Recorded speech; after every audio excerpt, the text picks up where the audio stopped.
तो hello hello स्वागत है आपका आज के नए टॉपिक में। आज हम लोग पढ़ने जा रहे हैं आपके हिंदू लॉ का एक आखिरी टॉपिक। आपका हिंदू लॉ बिल्कुल ही समाप्त हो चुका है इसके बाद। और ये हम लोग का है कि मिताक्षर और दयाभाग जो विचारधाराएं हैं, जो दोनों स्कूल्स हैं, उनमें हम लोग डिफरेंसेस को पढ़ेंगे। बहुत ज्यादा इंपॉर्टेंट टॉपिक है ये आखिरी टॉपिक, इसलिए मैंने रखा। ये तो 110% आप हिंदू लॉ में पढ़ के जाना, हो सकता है इस बार तो आए ही आए। ठीक है, मेरे हिसाब से मतलब प्रिडिक्शन ही इंसान कर सकता है। कोई इंसान भगवान तो है नहीं कि बता दिया कि हाँ आएगा आएगा तो जरूर डेफिनेटली आएगा, लेकिन ये बहुत ज्यादा इंपॉर्टेंट टॉपिक्स में आता है। तो हिंदू लॉ में ये आता ही आता है, नहीं आता तो इससे रिलेटेड टिप्पणी आ जाती है, छोटी छोटी चीजें आ जाती हैं। मिताक्षर दयाभाग में अंतर स्पष्ट करना है हम लोग को, तो ये हम लोग का आज का टॉपिक है। जो मिताक्षरा विचारधारा और जो दयाभाग विचारधारा, उस पर अंतर बताना और इस पर भी प्रकाश डालना कि वे संहिताकृत विधि से कहाँ तक प्रभावित है। जो संहिताकृत विधि है, और ये भी हम लोग को बताना कि जो संहिताकृत विधि है वो उससे कहाँ तक क्या है प्रभावित है, उससे कहाँ तक इफेक्ट उनके ऊपर पड़ता है उस चीज का। मिताक्षर और दयाभाग विचारधाराओं के बीच में अंतर पढ़ना शुरू करते हैं। तो हिंदू व्यक्तिगत कानून के तहत, जो हिंदू का व्यक्तिगत कानून के तहत, जो मिताक्षर और दयाभाग दो प्रमुख विचारधाराएं हैं। जो संयुक्त हिंदू परिवार यानी कि ज्वाइंट हिंदू फैमिली और उसकी संपत्ति के अधिकारों पर अलग अलग दृष्टिकोण से प्रस्तुत करती हैं। ठीक है, जो हिंदू व्यक्तिगत कानून है उसके तहत देखा जाए तो जो मिताक्षरा और दयाभाग दो प्रमुख विचारधाराएं होती हैं। जो संयुक्त हिंदू परिवार यानी जो संयुक्त हिंदू परिवार है, ज्वाइंट हिंदू फैमिली है, और उसके संपत्ति के अधिकारों पर, उसके जो संपत्ति का अधिकार है उन पर क्या करती है, अलग अलग तरीके से दृष्टिकोण प्रस्तुत करती है। जो अलग तरीके से क्या करती है, दृष्टिकोण को क्या करती है, प्रस्तुत करती है। ये दोनों विचारधाराएं जो हैं भारतीय कानून के विभिन्न क्षेत्रों पर प्रभावी हैं, और ये दोनों विचारधाराएं हैं वो दोनों ही भारतीय कानून के विभिन्न क्षेत्रों में क्या बहुत ज्यादा प्रभावी हैं।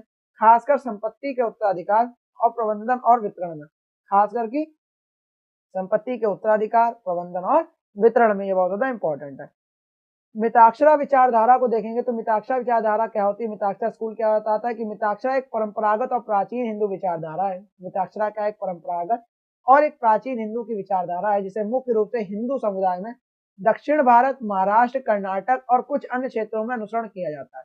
ठीक है, तो मिताक्षरा का एक परंपरागत और प्राचीन हिंदू विचारधारा है, जिसे मुख्य रूप से हिंदू समुदाय में जो दक्षिण भारत है, महाराष्ट्र हो गया, कर्नाटका हो गया और कुछ अन्य क्षेत्रों में क्या किया जाता है, अनुसरण किया जाता है।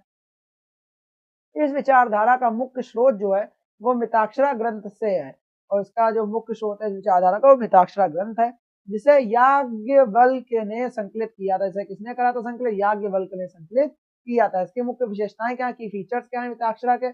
संयुक्त परिवार की संरचना इसके अंतर्गत दिखाई गई कि मिताक्षरा विचारधारा के तहत संयुक्त हिंदू परिवार को एक आर्थिक और सामाजिक इकाई माना जाता है। तो संयुक्त हिंदू परिवार है उसको क्या माना जाता है, एक आर्थिक और सामाजिक इकाई माना जाता है, जिसमें सभी सदस्य एक साथ रहते हैं। जिनमें क्या रहते हैं, सभी सदस्य क्या रहते हैं, एक साथ रहते हैं और एक ही संपत्ति का साझा करते हैं, और जो एक ही संपत्ति उसका क्या करते हैं, साझा करते हैं। पैतृक संपत्ति का अधिकार, राइट और इन एंसेस्ट्रल प्रॉपर्टी में देखा जाए तो मिताक्षरा में परिवार के सभी पुरुष सदस्य को पैतृक संपत्ति पर समान अधिकार होता है। तो मिताक्षरा में क्या होता है, परिवार के सभी भी पुरुष सदस्य हैं उनको पैतृक संपत्ति पर समान अधिकार होता है। यह अधिकार जन्म से उत्पन्न हो जाता है, और ये अधिकार क्या होता है, जन्म लेने से ही उत्पन्न हो जाता है, और संपत्ति के प्रबंधन में भी सम्मिलित होता है। जो संपत्ति का प्रबंधन होता है उनमें भी क्या होता है, सम्मिलित होता है। कृतज्ञता सिद्धांत देखेंगे या डॉक्ट्रिन ऑफ पॉइज ऑब्लिगेशन देखेंगे, तो इसमें कर्ता मुखिया का यह दायित्व होता है कि वह परिवार में कर्जे का भुगतान करे जो पैतृक संपत्ति से संबंधित हो। इसमें कर्ता जो मुखिया है उसका क्या होता है, दायित्व होता है कि वह परिवार के कर्जे का भुगतान करे जो पैतृक संपत्ति में क्या हो, उस पैतृक संपत्ति से संबंधित हो। संपत्ति का अधिकार देखेंगे या राइट ओवर प्रॉपर्टी देखेंगे, तो मिताक्षरा में परिवार के सभी पुरुष सदस्य संयुक्त संक्षिप्त में हिस्सेदार होते हैं। मतलब मिताक्षरा परिवार में परिवार के जो सभी पुरुष सदस्य होते हैं वो संयुक्त संपत्ति में हिस्सेदार होते हैं, लेकिन उनका जो अधिकार होता है, लेकिन जो उनका अधिकार है वो संपत्ति पर पूरी तरह से स्वतंत्र नहीं होता। लेकिन जो उनका अधिकार है वो संपत्ति पर पूरी तरीके से इंडिपेंडेंट नहीं होता। वे संयुक्त संपत्ति से केवल हिस्सा ले सकते हैं, और वे केवल और केवल संयुक्त संपत्ति से हिस्सा ले सकते हैं जिसका संबंध उनकी मृत्यु या विभाजन से होता है, और जिनका संबंध क्या होता है, उनकी मृत्यु या विभाजन से होता है। मृत्यु के बाद देखेंगे, मृत्यु के बाद संपत्ति का वितरण कैसे होता है, सक्सेशन आफ्टर डेथ। मिताक्षर प्रणाली के तहत यदि कर्ता की मृत्यु हो जाती है तो उसके हिस्से का वितरण उसके उत्तराधिकारियों में होगा, और उसके बाद परिवार का विभाजन होगा। उसके बाद क्या होगा, परिवार का विभाजन। पहले उसका जो हिस्सा है, जो भी वितरण है, पहले उसके उत्तराधिकारियों से विभाजित हो जाएगा संपत्ति का, उसके बाद जो परिवार का भी विभाजन हो जाएगा कि जैसे जैसे इंसान रहना चाहता है। दयाभाग विचारधारा क्या होती है? दयाभाग स्कूल, दयाभाग विचारधारा मुख्य रूप से बंगाल और पूर्वी भारत के हिस्सों में प्रचलित है। अब दयाभाग विचारधारा क्या है? वो मुख्य रूप से बंगाल और पूर्वी जो विचारधारा है, पूर्वी की जो विचारधारा है उसमें क्या है, वो ज्यादा प्रचलित है, ज्यादा क्या है, वो प्रचलित है, देखी जाए।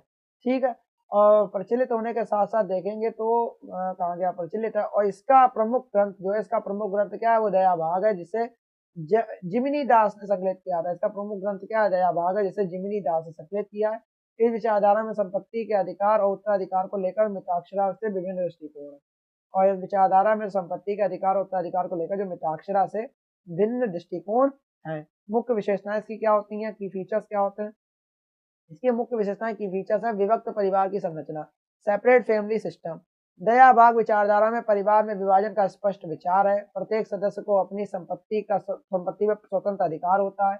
यहाँ एकजुट परिवार की बजाय प्रत्येक सदस्य को अपनी व्यक्तिगत संपत्ति का अधिकार क्या होता है, प्राप्त होता है। ऐसे संपत्ति का अधिकार देखेंगे तो दयाभाग में एक पुरुष अपने जीवन काल में ही अपनी संपत्ति का पूर्ण अधिकार रखता है। उसका अधिकार उसके जन्म के समय उत्पन्न नहीं होता, बल्कि केवल उसकी मृत्यु के बाद जब वह संपत्ति में अपना हिस्सा छोड़ता है तो उसका उत्तराधिकारी उस संपत्ति का हिस्सा क्या कर सकता है, केवल और केवल तभी वो प्राप्त कर सकता है, मृत्यु के पश्चात।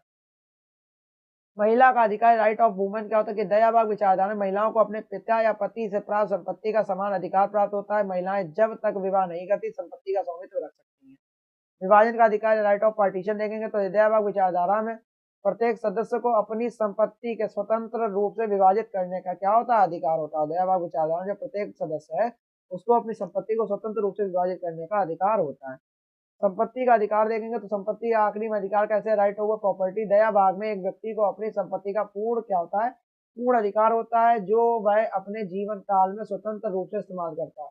और जो वो क्या करता है, अपने जीवन काल में ही स्वतंत्र रूप से इंडिपेंडेंटली क्या करता है, इस्तेमाल करता है। मिताक्षरा और दयाभाग विचारधाराओं का तुलनात्मक विश्लेषण देखेंगे तो कंपैरेटिव एनालिसिस ऑफ मिताक्षरा और दयाभागा। इसमें दयाभागा और मिताक्षरा में क्या कंपैरेटिव तुलना देगा, तो इसका विवरण किस चीज के आधार पर होगा, एक मिताक्षरा विचारधारा होगी, दयाभाग विचारधारा होगी।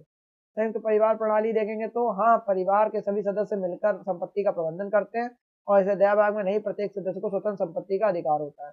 कहते संपत्ति पर अधिकार देखेंगे तो संपत्ति का अधिकार जन्म से उत्पन्न होता है, जो संपत्ति का अधिकार व्यक्ति की मृत्यु के बाद होता है दयाभाग में। महिलाओं का अधिकार देखें तो महिलाएं केवल एक पुरुष के द्वारा ही दी गई संपत्ति पर अधिकार रखती हैं, और दयाभाग विचारधारा में महिलाओं को अपने पिता के साथ, पिता या पति से प्राप्त संपत्ति का समान अधिकार होता है। विभाजन का अधिकार देखेंगे तो परिवार का विभाजन कर्ता की मृत्यु या विभाजन की प्रक्रिया से होता है, और जो परिवार का विभाजन होता है वो कर्ता की मृत्यु या विभाजन की प्रक्रिया से होता है। और इसमें दयाभाग विचारधारा देंगे तो हर सदस्य को अपनी संपत्ति का स्वतंत्र विभाजन करने का अधिकार होता है। हर सदस्य को संपत्ति का स्वतंत्र विभाजन करने का पूरा पूरा अधिकार होता है। संपत्ति का प्रबंधन देखेंगे तो कर्ता मुखिया परिवार के संपत्ति का प्रबंधन करता है। जो कर्ता या मुखिया होता है परिवार के संपत्ति का क्या करता है, प्रबंधन करता है। और हर सदस्य की अपनी अपनी क्या होती है, संपत्ति होती है, और सदस्य इसमें क्या होती है, अपनी संपत्ति होती है, वह इसका स्वतंत्र प्रबंधन कर सकता है। आगे चलते हैं, संहिताकृत विधि या कोडिफाइड लॉ से कितनी प्रभावित विचारधाराएं हैं। तो हिंदू उत्तराधिकार अधिनियम 1956, हिंदू सक्सेशन एक्ट 1956 में कह रहा है कि विचारधारा मिताक्षरा पर क्या विचारधारा पर प्रभाव पड़ा है इसका। तो हिंदू उत्तराधिकार अधिनियम 1956 ने मिताक्षरा विचारधारा के कुछ महत्वपूर्ण परिवर्तन किए थे, खासकर महिलाओं को संपत्ति पर समान अधिकार देने के मामले में। पहले मिताक्षरा के तहत महिलाओं को उनके पिता से मिली संपत्ति पर सीमित अधिकार थे। इस अधिनियम ने उन्हें समान अधिकार दिए। 2005 में संशोधन ने क्या करा था, मिताक्षरा के तहत महिलाओं को जन्म से ही संयुक्त संपत्ति में समान अधिकार दिलवा दिया था। और देखें दयाभाग विचारधारा पर क्या प्रभाव पड़ा है। दयाभाग विचारधारा पर यह प्रभाव पड़ा कि दयाभाग विचारधारा में पहले से ही महिलाओं को संपत्ति पर समान अधिकार था, और हिंदू उत्तराधिकार अधिनियम ने इसे और स्पष्ट कर दिया। यह अधिनियम उनके अधिकारों को पूरी तरह से संरक्षित करता है और पारंपरिक दयाभाग सिद्धांत से क्या है, ये अनुरूप भी है। ठीक है, आगे चलते हैं। तो हिंदू विवाह अधिनियम 1956 देखेंगे तो यह अधिनियम मिताक्षरा दयाभाग विचारधाराओं में पारिवारिक संबंधों और संपत्ति के अधिकारों को क्या करता है, प्रभावित करता है।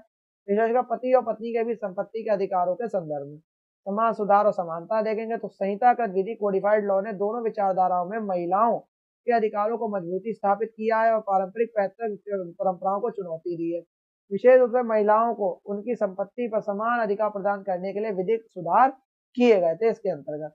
और आखिरी में निष्कर्ष तुम्हें कह रहा है कि मिताक्षरा और दयाभाग दोनों हिंदू विधि की क्या प्रमुख विचारधाराएं हैं, जिनमें संपत्ति का अधिकार परिवार के सदस्यों के अधिकार और विभाजन के सिद्धांतों में अंतर होता है।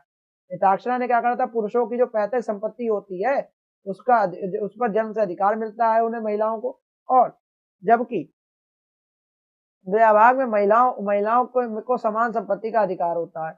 और संहितागत विधि ने विशेषकर हिंदू उत्तराधिकार अधिनियम ने और हिंदू विवाह अधिनियम ने दोनों विचारधाराओं को प्रभावित किया और समानता के सिद्धांत को बढ़ावा दिया कि दोनों को बराबर बराबर अधिकार मिलना चाहिए। तो ये हम लोग का टॉपिक यहाँ पे खत्म हो गया आपका हिंदू लॉ का, या आपका यहाँ पे सिलेबस भी ये पूरा समाप्त हो गया। जो जो इंपॉर्टेंट टॉपिक थे वो मैंने इसमें आपको कवर करा दिए और मेरे हिसाब से आपको सब कुछ समझ आ गया होगा।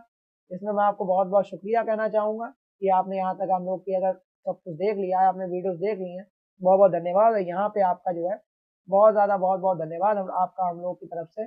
और ऐसे ही ये पूरा हम लोग का कंप्लीट हो गया है, सारे टॉपिक्स आपके कल तक पढ़ जाएंगे और आज आपका ये पूरा टॉपिक कंप्लीट हो गया। कल सारे वीडियोस इकट्ठे पढ़ जाएंगे और आपका अब इन्वायरमेंटल लॉ पे लगेगा। और किस अगर इन्वायरमेंटल लॉ में फटाफट कंप्लीट करके फिर आखिरी में मैं सोशियोलॉजी कंप्लीट करूंगा, ये मेरा टारगेट है। मैं 19 तारीख तक पूरा कंप्लीट करने की पूरी कोशिश करूंगा और जितना हो सकेगा 19 तारीख तक मैं सब कुछ कंप्लीट कर दूंगा और इकोनॉमिक्स के इंपॉर्टेंट क्वेश्चंस भी डाल दूंगा, इससे आप लोग जल्दी से जल्दी रिवीजन कर पाए 20 तारीख में, क्योंकि 20 को क्या है मंडे और 19 को संडे है शायद, तो दोनों दिन आप अच्छे से पढ़ पाओ और इकोनॉमिक्स का पेपर आप धुआंधार करके आओ। ठीक है, ये हम लोग का टारगेट था, आज हम लोग का पूरा हो गया। यहीं पे हिंदू लॉ का पूरा मैटर आपका समाप्त होता है। जितने इंपॉर्टेंट टॉपिक्स थे मैंने कवर करा दिए, जितने आ सकते थे, और ऐसे ही वीडियोज आते रहेंगे हर सब्जेक्ट के, हर टॉपिक्स के। तब तक के लिए जय हिंद, जय भारत।